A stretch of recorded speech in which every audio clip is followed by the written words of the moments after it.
a spirit, he has a body, he has a soul. Amen? The body allows us, if you will, to interact with the physical world. The soul allows us to respond to the intellectual and the emotional world. Are y'all still here? Yeah. And the spirit allows us to relate to the spiritual world.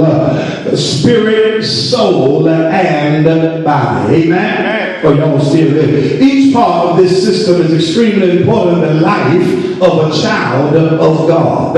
And without the body, we would have no contact with the world. All right. Without the soul, we will have no ability to think or to feel. Without the spirit, we will not have the ability to commune with God. Yeah. Are y'all still here? The Bible says that he gives us another comforter. Yeah.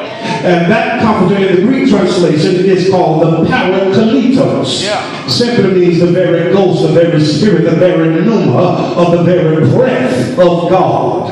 And so he gives us that, and then the text says that this comforter will lead and guide us to all truths. Right. Are y'all still here? So when you are avoiding danger, when something happens in your life that you avoid it and you say, you know, something told me not to go that way. Amen. Yeah. It wasn't a something. That was the presence of the Spirit of God speaking to you, leading and guiding you to all truths. Are y'all still here? And of course, we live in a world, and here it is, the body ceases to be a part of where we are because the Bible says with this earthly tabernacle or with this house, as in 1 Corinthians, shall dissolve. I have another building, not made with man's hands, but eternal unto God. Amen?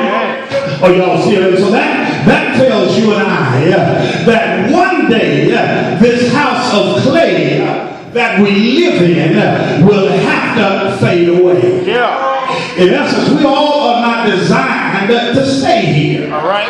But we have been designed to leave here at God's appointed time. And I know many of us, we grasp the concept of death, and we don't have a problem with dying because all of us in here know that one day we have to die. But what the problem comes in is that the circumstances surrounding death and dying before we're ready